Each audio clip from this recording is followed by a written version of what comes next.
Buenos días a todos. Continuamos con el curso de prevención de riesgos laborales y en esta sesión vamos a ver, seguimos en el tema 2, riesgos generales y su prevención, pero vamos a ver el apartado 2.2, que son los riesgos ligados al medio ambiente de trabajo, es decir, son los contaminantes que hay en el ambiente de trabajo, que pueden ser contaminantes químicos, físicos, biológicos, producían enfermedades profesionales, y la técnica preventiva era la higiene industrial.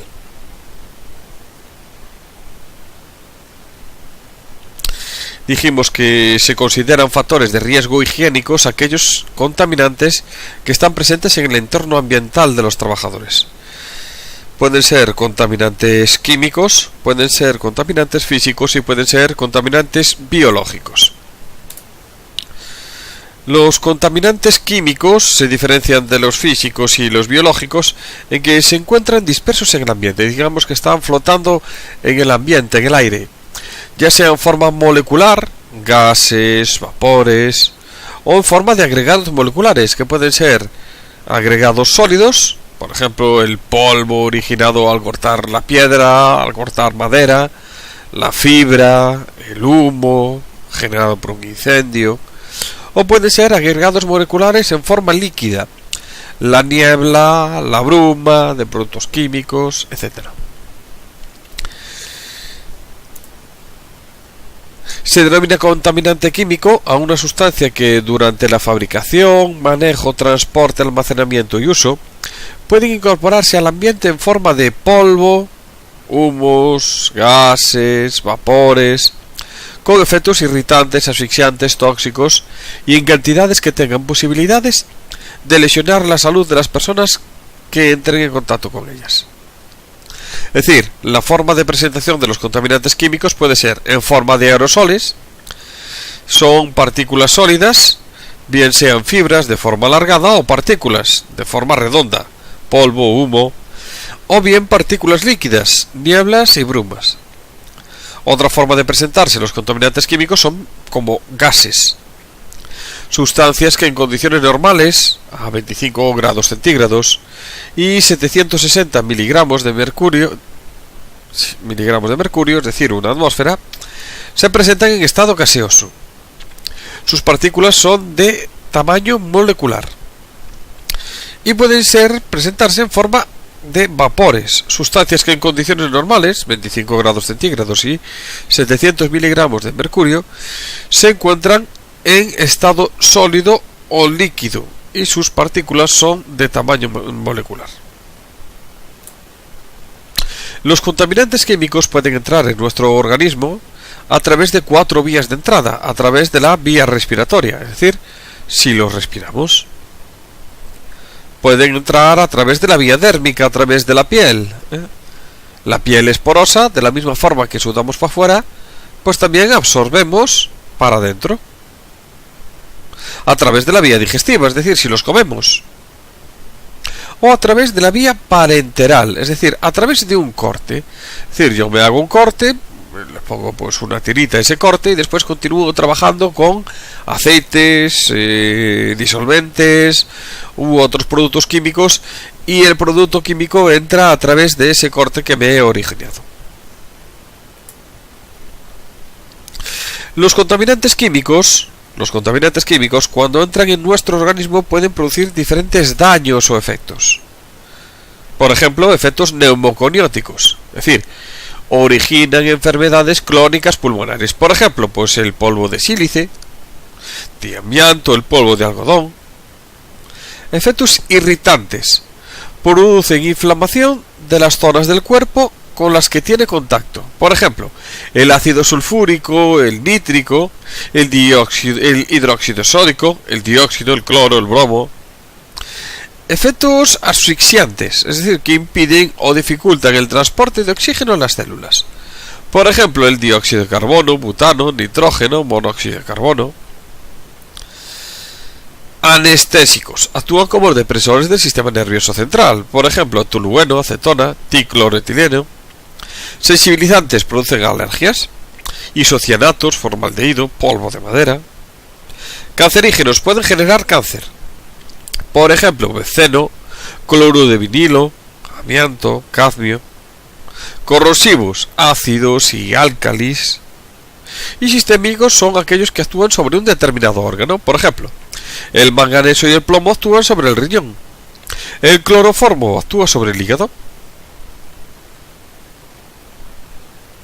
Uno de los datos, una de las cosas más importantes en los productos químicos es la identificación del peligro del producto químico. Para ello tenemos unos determinados pictogramas que nos indican cuál es la peligrosidad de ese producto químico.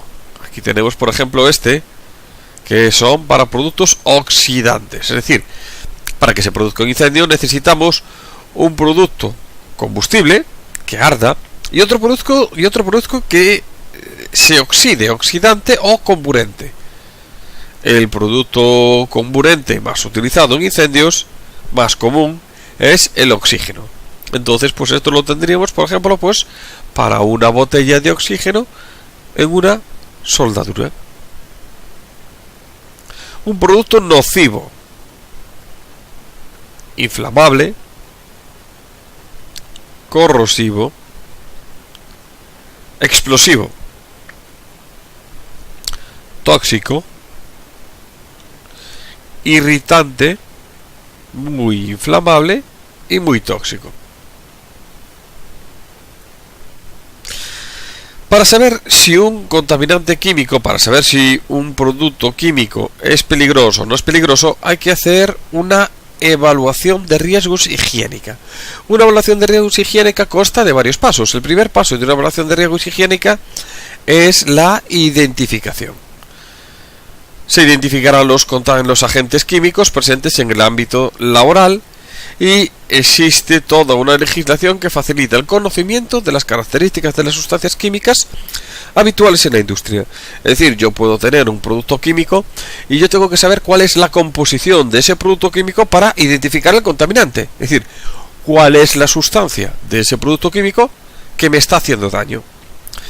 Una vez identificado el contaminante, una vez identificada esa sustancia, que es la que es dañina para el cuerpo, posteriormente hay que hacer su evaluación.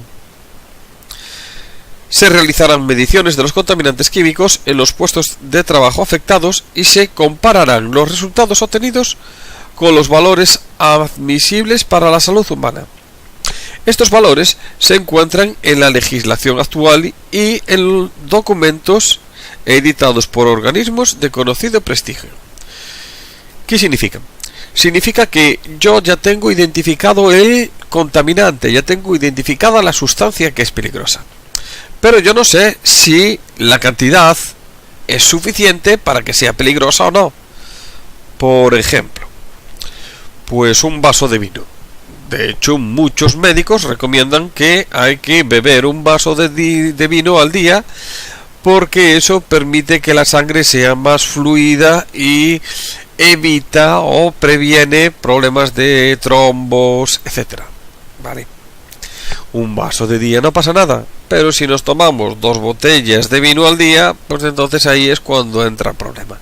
Las sustancias todas tienen una cantidad mínima a la cual esa sustancia llega a ser peligrosa. Eso es lo que queremos evaluar. Queremos saber cuánta sustancia, cuánto contaminante hay en el trabajo y compararlo con los valores permitidos, es decir, si esa cantidad es suficiente para producir un daño o no. Eso es lo que se denomina la evaluación. Primero se hace una medición y después se compara este valor con los valores de la normativa o de otros organismos reconocidos.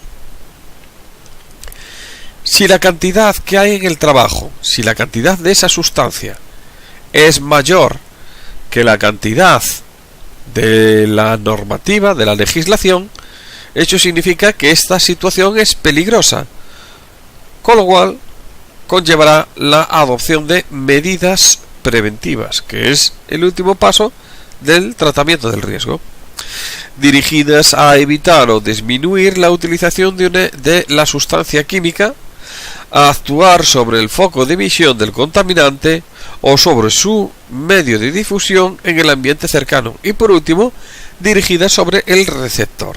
Es decir, hay que tomar medidas preventivas para que esta situación deje de ser peligrosa. Aquí tenemos medidas preventivas, medidas de prevención. Las medidas de prevención pueden ser medidas a adoptar en el foco emisor, es decir, donde se genera el contaminante. Se puede actuar sobre el medio difusor, es decir, donde se acumula el contaminante. Y se puede actuar sobre el trabajador o receptor, sobre la persona que recibe el contaminante.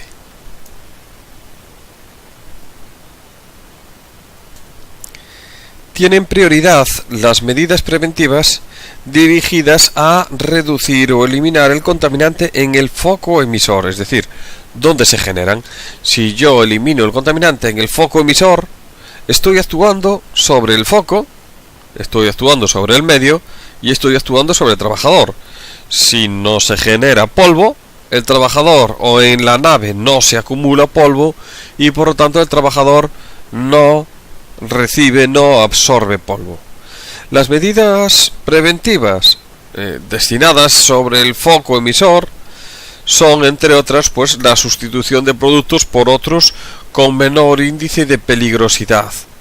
¿Qué significa? Sustituir productos peligrosos por productos menos peligrosos. Por ejemplo, pues pinturas a base de disolventes, cambiarlas por pinturas acrílicas. O amianto, que es un producto cancerígeno, cambiarlo por lana de roca o fibra de vidrio. Modificar el proceso, es decir, realizar el proceso para que sea menos peligroso. Hoy en día y en cualquier taller pues vemos que cada vez la maquinaria es una maquinaria que ya viene de otra manera, pues por ejemplo de control numérico, etcétera, etcétera, etcétera. Determinados trabajos de soldadura que se hacen sobre arco sumergido. Encerramiento o aislamiento del proceso, es decir, se trata de encerrar el contaminante dentro de una cabina. Por ejemplo, pues en un taller de vehículos la cabina de pintado, en un taller de madera la cabina de barnizado, en un taller mecánico pues una cabina de chorreo, etcétera, etcétera, etcétera. El contaminante está retenido dentro de la cabina y se adoptan las medidas preventivas para que no salga al exterior. Lo ideal cuando se cierra el proceso, lo ideal es que el trabajador esté fuera de ese entorno contaminado, es decir, dentro el contaminante y el trabajador fuera manejándolo preferiblemente desde un ordenador.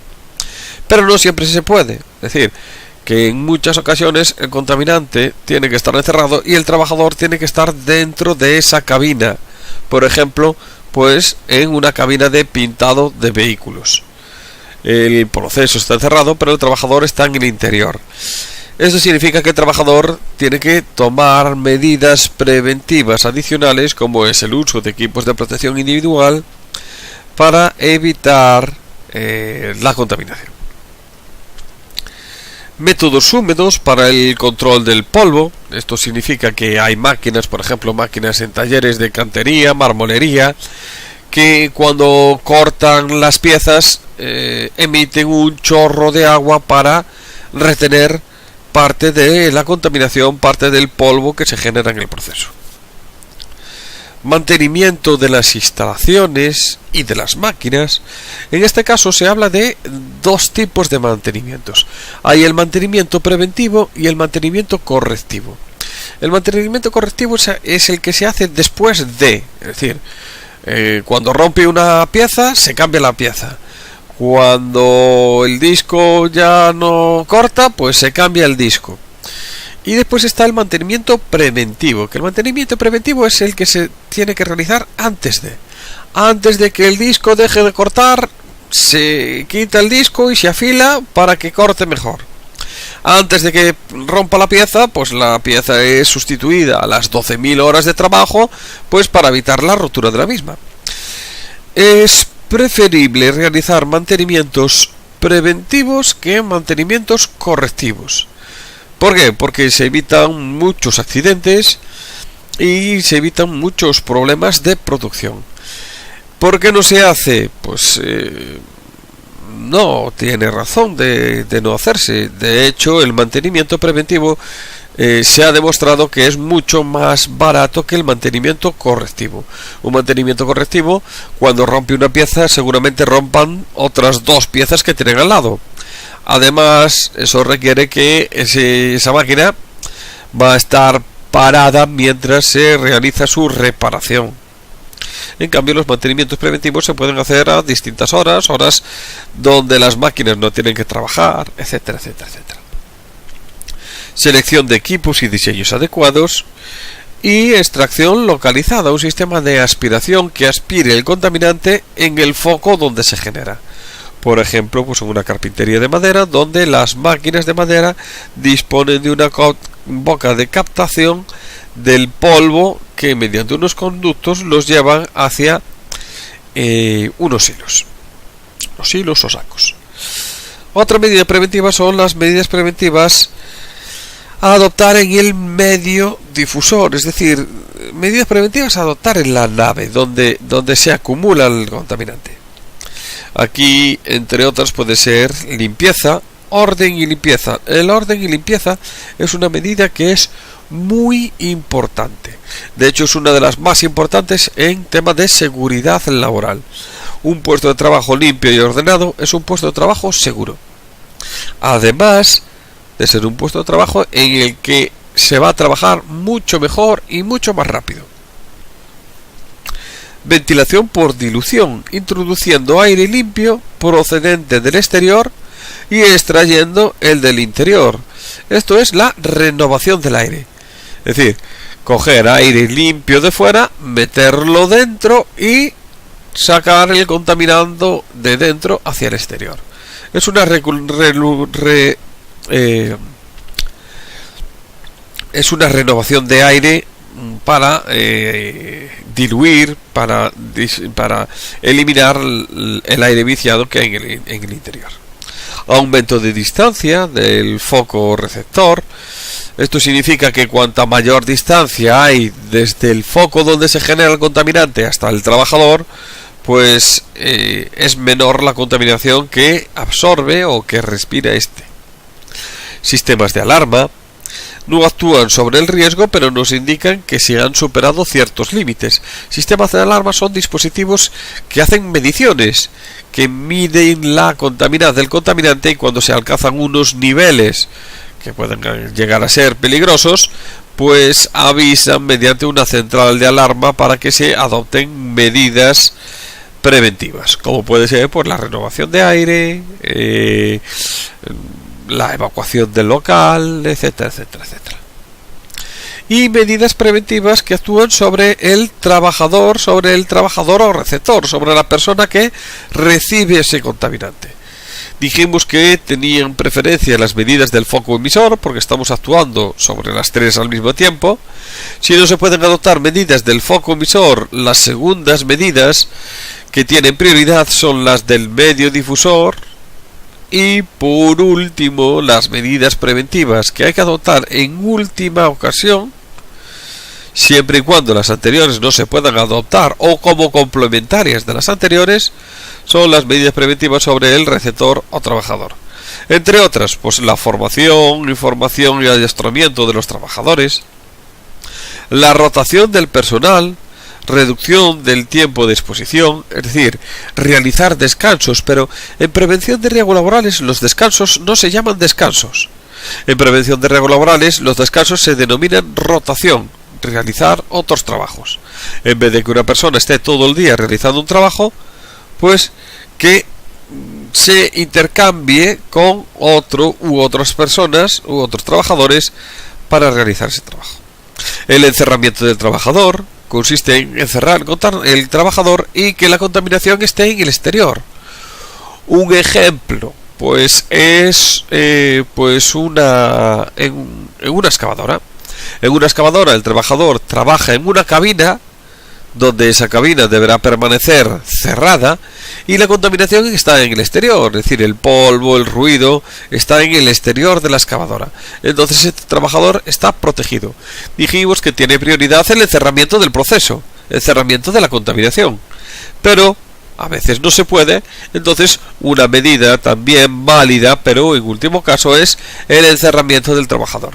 El trabajador está aislado y la contaminación está en el exterior. Control y vigilancia de la salud, es decir, control de estado de salud de los trabajadores. Cuando un contaminante entra en nuestro organismo, este puede alcanzar determinados niveles biológicos que pueden ser peligrosos. Es decir, ya tenemos el contaminante en nuestro interior y ahora tenemos que ver cómo actúa. Sobre unas personas actuará antes, sobre otras personas actuarán después, pero es importante realizar este control de salud. Y por último, la protección personal, es decir, la protección individual, los EPIs que tenga que utilizar el trabajador para protegerse frente a los contaminantes. Como pueden ser, pues mascarillas, máscaras, trajes de trabajo, guantes, etcétera, etcétera, etcétera. Límites de exposición. Los límites de exposición profesional son valores de referencia para una evaluación y control de riesgos inherentes a la exposición, principalmente por inhalación a los agentes químicos presentes en los puestos de trabajo y por lo tanto para proteger la salud de los trabajadores y de su descendencia. Es decir, los límites de exposición significa que son los valores, las cantidades de ese contaminante que son peligrosas para la salud. Y de estos límites de exposición, de estas cantidades peligrosas, tenemos los límites de exposición ambientales y los límites de exposición biológicas. ¿Qué significa? Significa que el polvo de madera es dañino para la salud, es decir, respirar el polvo puede producir daños importantes a nivel respiratorio. Pero hay que saber cuál es la cantidad de este contaminante que puede llegar a producir esos daños. Esta cantidad es la cantidad que hay en el aire. Por lo tanto, si es la cantidad que hay en el aire, tenemos que tomar como referencia el valor límite ambiental, el VLA. Otro valor para indicar si la cantidad es importante o no es importante es el valor límite biológico, contemplándose además como complemento del indicador de la exposición los valores de límites biológicos. El valor límite biológico es la cantidad que tenemos ya en nuestro organismo. ¿Cuál es la cantidad dentro del organismo que puede producir daños sobre la salud de los trabajadores? El Real Decreto 374 del 2001 sobre la protección de la seguridad y salud de los trabajadores contra los riesgos relacionados con los agentes químicos durante el trabajo remite a estos valores de referencia para la evaluación y control de los riesgos originados por la exposición de los trabajadores a agentes químicos. ¿Qué significa? Significa que existe una normativa donde se hace referencia a los valores, a esta cantidad VLA o VLB de los distintos contaminantes que hay en el entorno laboral, que hay en el trabajo. Normas generales de manipulación de productos químicos. Medidas preventivas. Todos los envases deberán estar correctamente etiquetados. Es decir, nada de poner productos químicos en envases distintos al de este. Se deberá disponer de una ficha de seguridad de cada producto. La ficha de seguridad es el manual de instrucciones del producto químico. Es decir, yo cuando compro una máquina, pues esa máquina me viene con un manual de instrucciones, con un manual de uso. Yo cuando compro un andamio, ese andamio tiene que venir con un manual de uso, un manual de montaje, uso, desmontaje. Bueno, pues con los productos químicos pasa 3/4 de lo mismo. Cuando yo compro un producto químico, ese producto químico debe disponer de un manual de utilización. El manual de utilización, en este caso, se denomina ficha de seguridad.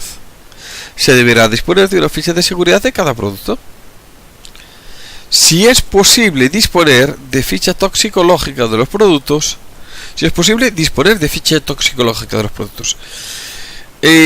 si tenemos la ficha de seguridad, la ficha de toxicológica no es necesaria porque ya nos trae información toxicológica sobre ese producto en la ficha de seguridad.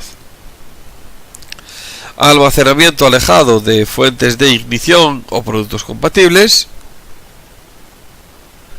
En su manipulación Usar equipos de protección individual indicados en la ficha de seguridad.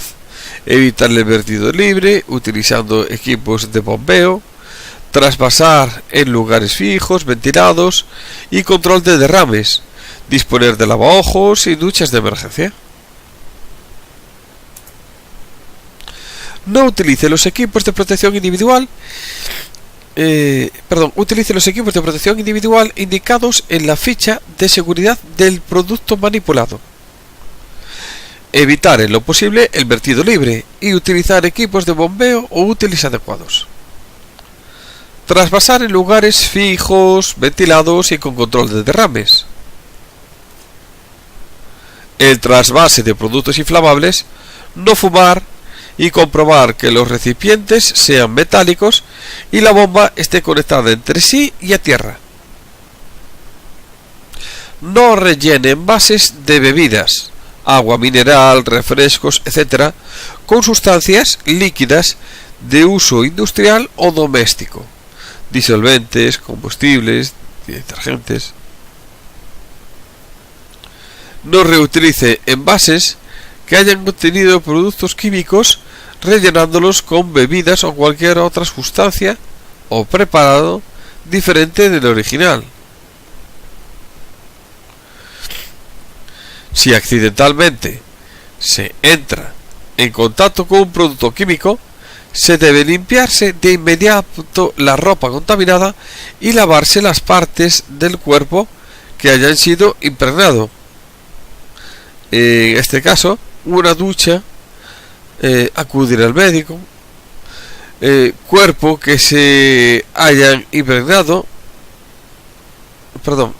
acudir al médico, cambiarse de inmediato la ropa contaminada, lavarse las partes del cuerpo que hayan impregnado, etc. Evitar comer, beber y especialmente fumar mientras se manipulen productos químicos y no olvidarse de las manos al terminar el trabajo.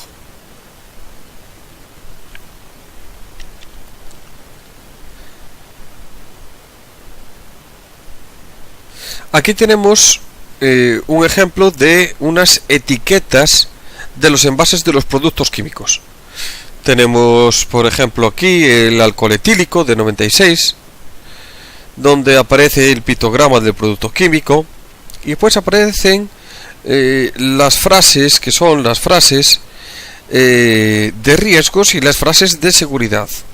Por ejemplo, para el alcohol etílico, fácilmente inflamable, manténgase el recipiente bien cerrado, protéjase de fuentes de ignición y no fumar durante su utilización. Frases de riesgo la primera, frases de seguridad las tres siguientes.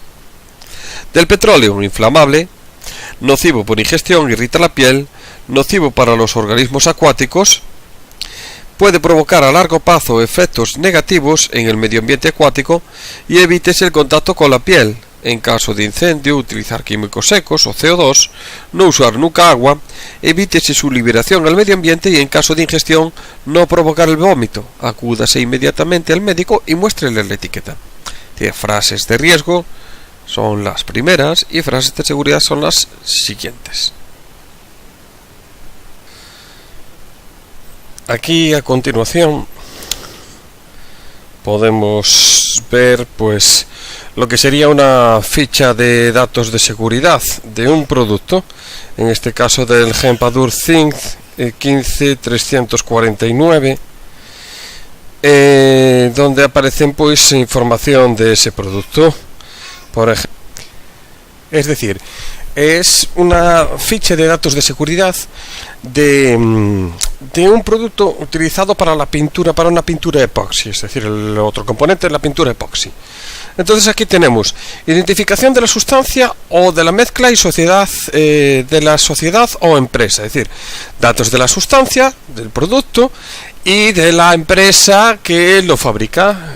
Gempadur Zinc, identidad del producto, tipo de producto, imprimación zinc, epoxi, usos corrosivos, naval, astilleros, anticorrosión, datos del proveedor, del fabricante, pinturas Hempel, España, teléfono, correo, etcétera, etcétera, etcétera, etcétera.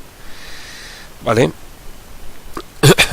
Aquí ponemos elementos de la etiqueta del producto químico, es decir, es inflamable, es corrosivo,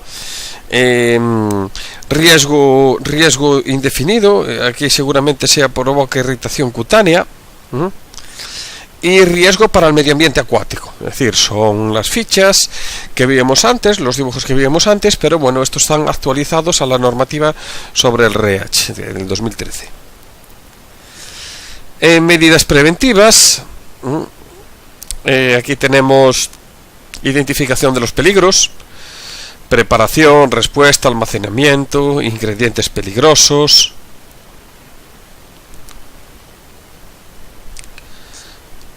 Composición. Dijimos que lo importante de los productos químicos era saber cuál es el componente, la sustancia que es peligrosa. Entonces, una pintura no deja de ser una mezcla de sustancias. Pues aquí tenemos distintos tipos de sustancias: polvo de zinc, resina epoxídica, xileno, alquilbenceno, butanol, óxido de zinc, cetilbenceno.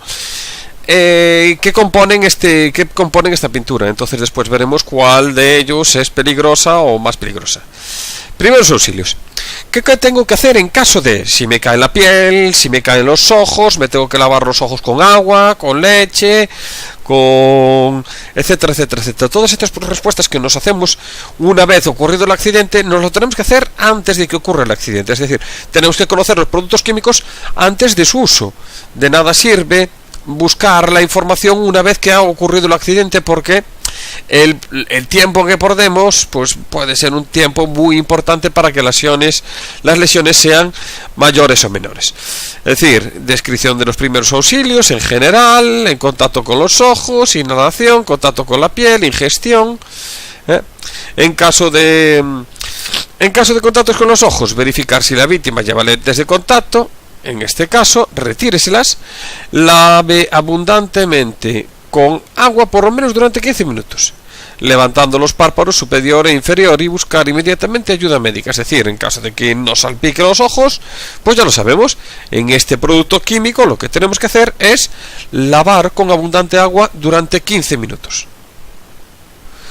En caso de inhalación, contacto con la piel, ingestión. En caso de ingestión, ¿tenemos que provocar el vómito, sí o no? Es decir, no nos damos cuenta, a lo mejor alguien puso el producto pues en un vase, en una botella de agua, y nosotros accidentalmente lo bebemos.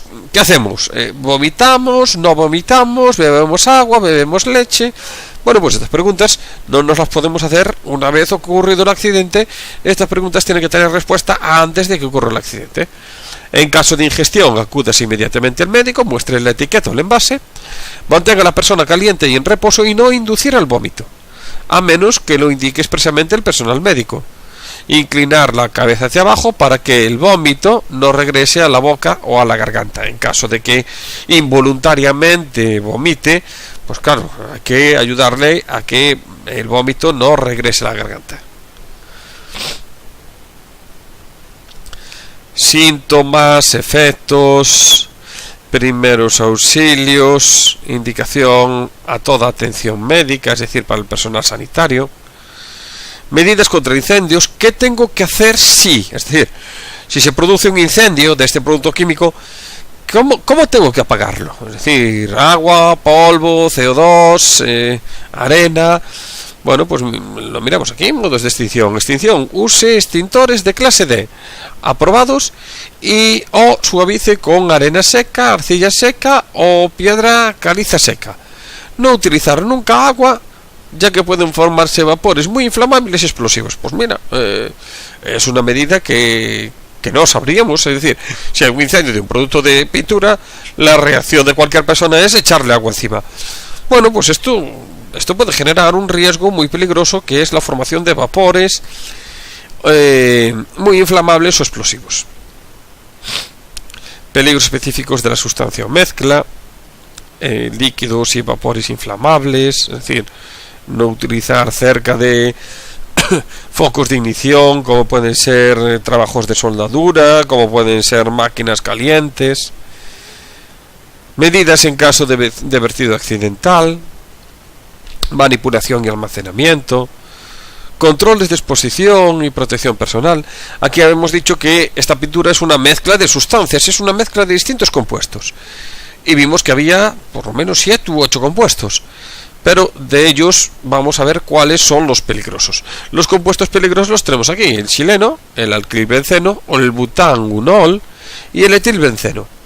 De estos 4, el más peligroso es el que necesita menos cantidad, con una cantidad más pequeña produce daño. Entonces, para saber cuál es el más peligroso, tenemos que mirar las cantidades. Vamos a mirar que tengan las mismas unidades, miligramo metro cúbico, y que sea para 8 horas. Bueno, pues este es de 221, este es de 61, este es de 120 y este es de 441. Es decir, el más peligroso es el butanol, que hace falta 61, mientras que en el otro hace falta 221, 120 y 441. Como hace falta menor cantidad, eso significa que necesita menos producto para producir daño, con lo cual de los 4 va a ser el más peligroso.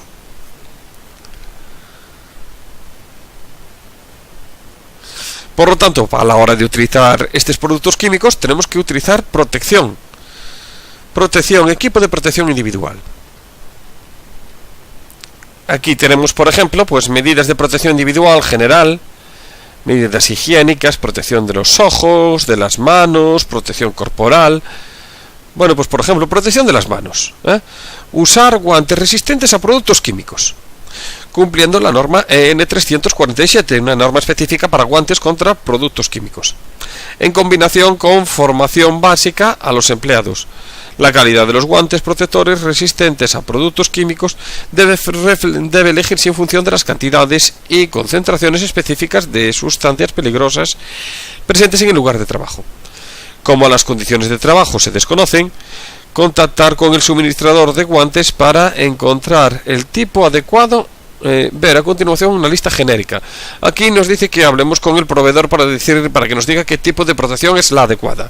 Aún así, pone un listado de guantes recomendados. El guante Silver Shale 4H de alcohol polivinílico o de Vuitton. Guantes no recomendados de caucho nitrílico, de goma, de neopreno, goma de butilo, de látex y de cloruro de polivinilo, de PVC. Protección corporal, protección respiratoria, qué tipo de protección tengo que utilizar, etcétera, etcétera, etcétera. Es decir, me está indicando cómo debo protegerme, porque muchas veces pues a lo mejor pensamos que estamos protegidos y no es así. Propiedades físico-químicas, estabilidad y reactividad, si reacciona con algún otro producto químico,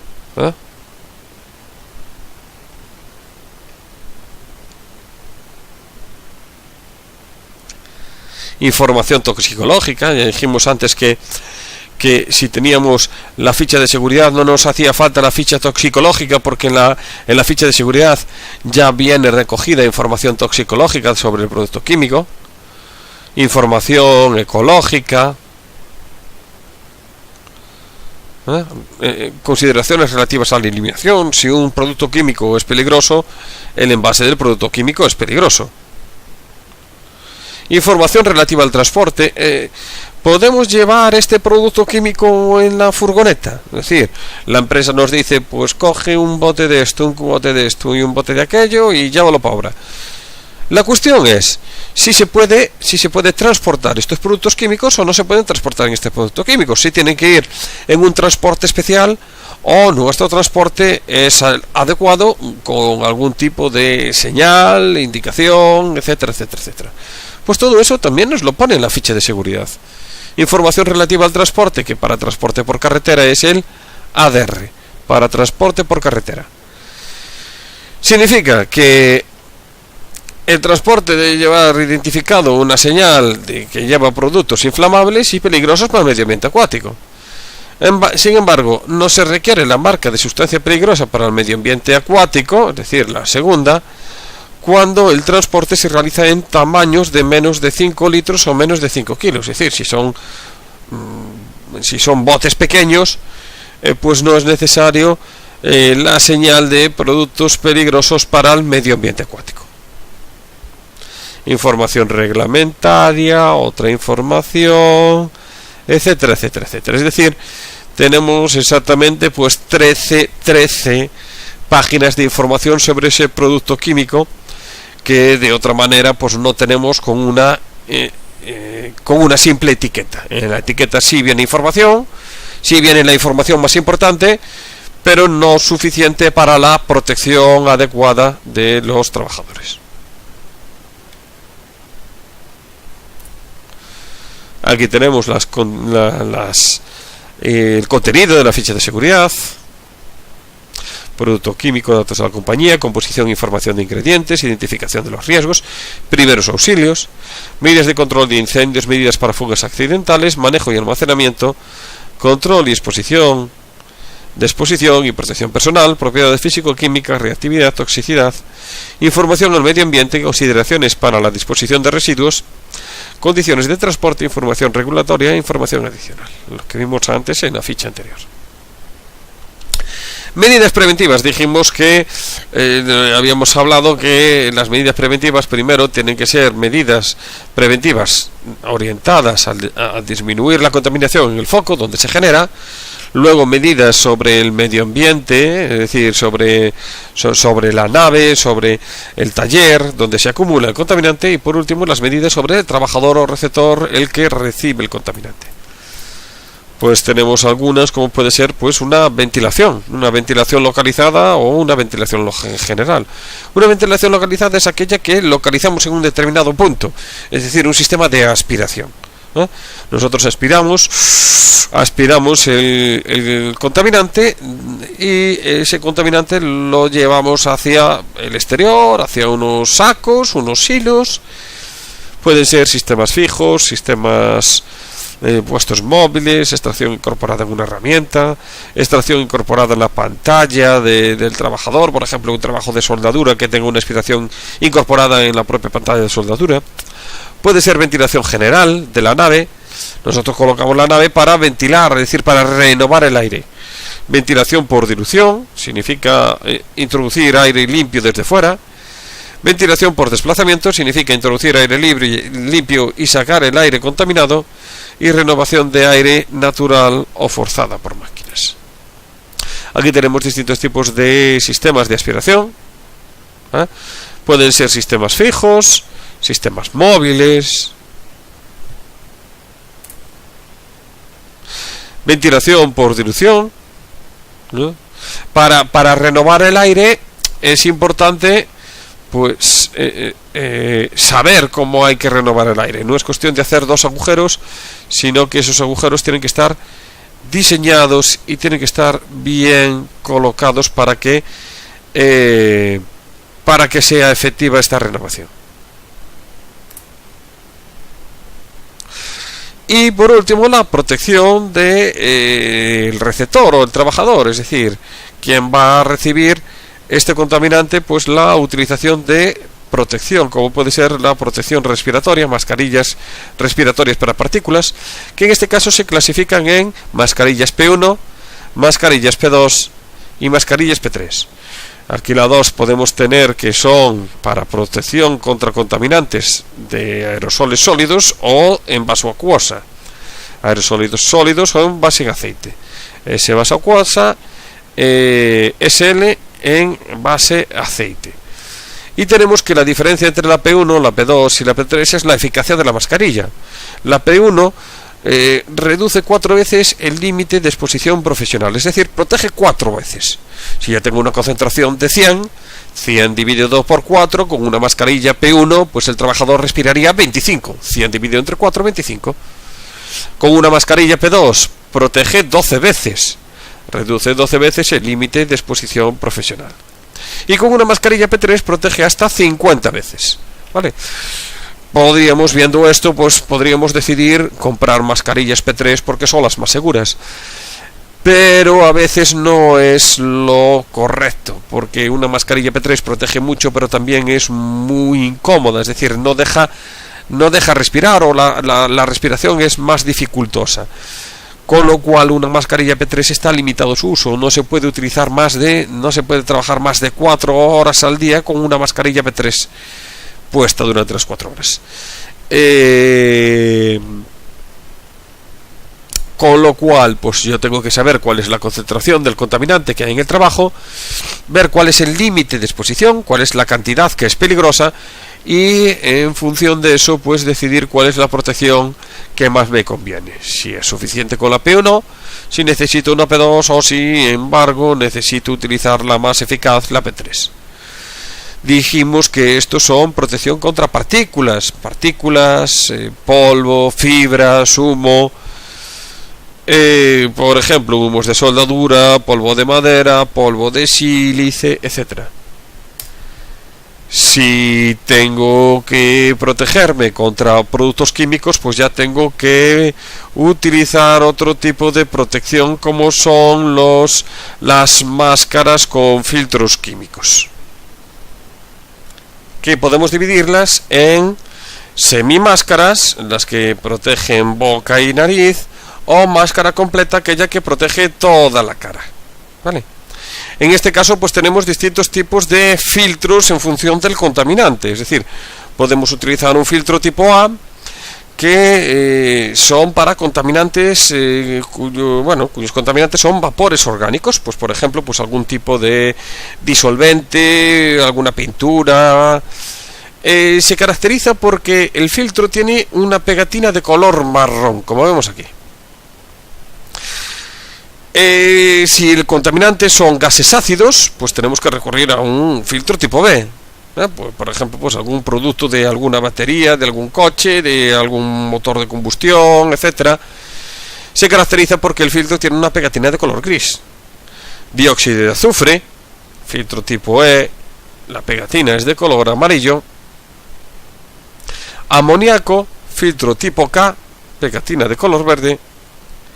Y monóxido de nitrógeno, NO, pegatina de color azul. HG, mercurio, pegatina de color rojo. ¿Qué pasa si nos encontramos ¿Qué pasa si nos encontramos en un ambiente donde hay varios contaminantes? Por ejemplo, pues yo tengo que aplicar una pintura orgánica que tiene compuestos orgánicos, en una fábrica donde en esa fábrica hay gases ácidos y hay amoníaco, Bueno, pues yo me tengo que proteger contra los productos de mi pintura, los disolventes, pero también me tengo que proteger contra los contaminantes que hay en esa fábrica. Entonces tengo que protegerme contra vapores orgánicos, gases ácidos y amoníaco. ¿Cómo soluciono esto? Bueno, pues en el mercado hay filtros que combinan varios colores, es decir, nos podemos encontrar filtros con una franja de color marrón, otra franja de color gris y otra franja de color verde, es decir, 3 colores en un filtro. ¿Esto qué significa? Significa que ese filtro protege contra vapores orgánicos, gases ácidos y amoníaco. Un filtro que integra las 3 protecciones. Con lo cual pues me puedo encontrar filtros incluso de todos los colores, van a ser filtros más grandes e incluso pueden traer un color blanco, que la franja blanca se utiliza cuando nos queremos proteger contra partículas, es decir, estos protegen contra partículas, estos protegen contra contaminantes químicos, con lo cual pues debo de elegir la protección adecuada al producto químico que vaya a utilizar. Con lo cual, en el caso de la pintura que vimos antes, pintura epoxi, pues tengo que recurrir a una mascarilla o máscara con filtro tipo A para vapores orgánicos.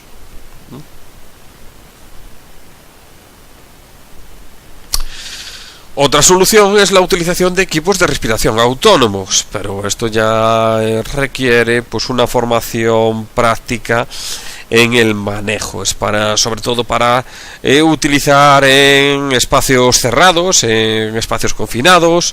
Lo utilizan también los bomberos cuando tienen que entrar en zonas donde existen incendios, humos, calor, etcétera, etcétera, etcétera, etcétera. ¿Vale? Bueno, pues hasta aquí esta sesión. Y en la próxima sesión veremos los contaminantes físicos, Gracias por atender y un saludo a todos.